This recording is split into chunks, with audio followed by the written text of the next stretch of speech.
Então note comigo que o problema do ser humano corrompido é que ele ama a si mesmo, ele ama o dinheiro e ele ama mais o quê? O prazer.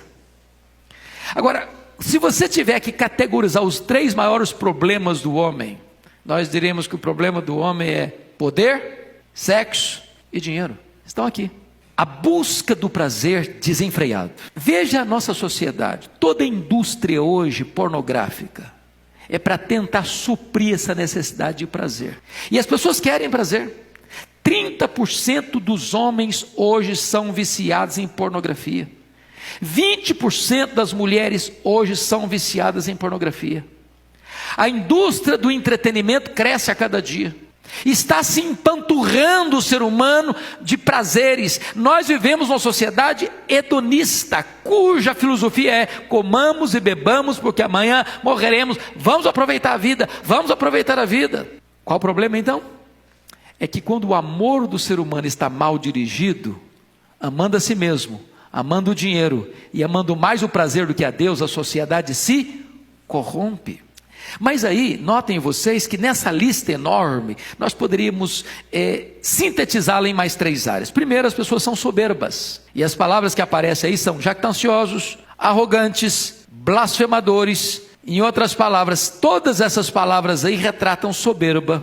O jactancioso é o gabola, o arrogante é o altivo, o blasfemador é aquele que tem opinião exagerada de si mesmo e menospreza os outros. É egocentrismo sem Deus. Não é esse o problema da sociedade? Mas tem mais. Ele traça aí alguns pecados de desestrutura familiar. Quais são? Desobedientes aos pais, ingratos, irreverentes, desafeiçoados e implacáveis. Todos esses vícios aqui têm a ver com desestrutura familiar. A última área, as pessoas são nocivas nos relacionamentos. Caluniadores. Sabe o que significa a palavra caluniador no grego aqui? Caluniadores é diaboloi. Um caluniador é um diabo, na língua grega. Qual o papel do diabo? Caluniar.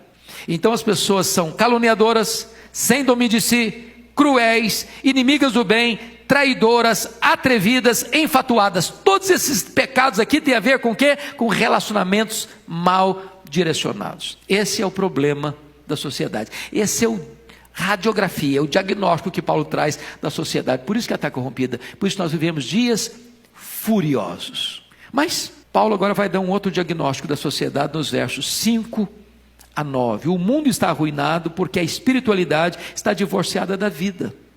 Olha comigo o versículo 5. Tendo forma de piedade, negando-lhe entretanto o poder, foge também destes. Preste atenção, meus irmãos. Quando você lê essa lista dos versos 1 a 4, você fica pensando assim: bom, Paulo está fazendo uma descrição do submundo da sociedade. Sabe quem ele está descrevendo aqui? Os religiosos. Sabe quando a religiosidade se corrompe? Quando as pessoas mantêm a forma, mantêm a aparência, quando as pessoas desenvolvem uma espiritualidade cênica, de palco, de performance, onde elas parecem piedosas, elas se apresentam como piedosas, elas têm fachada de piedade, elas têm discurso de piedade, elas se vestem como piedosos, mas lá no íntimo não tem nada disso, é apenas fachada, é apenas máscara, é apenas propaganda. O que Paulo está dizendo é que o grande problema da sociedade é que aqueles que se dizem cristãos parecem que são, mas de fato não são. E quando você nota aí, Paulo diz assim para Timóteo: Timóteo, foge desses, que só tem aparência, que só tem casca, que só tem verniz, que só fazem propaganda, mas que não tem de fato uma vida íntegra, real, concreta, piedosa, para exaltar e glorificar a Deus. Paulo começa a mostrar que essas pessoas são dominadas por esses falsos mestres que tentam seduzir as pessoas mais vulneráveis, essas pessoas que resistem, conforme o versículo 8, à verdade. São homens de todo corrompidos na mente, réprobos quanto à fé. Ele está dizendo que nessa conjuntura de espiritualidade falsa, entram os falsos mestres, para seduzir, para enganar, para arrebanhar, para fazer proselitismo.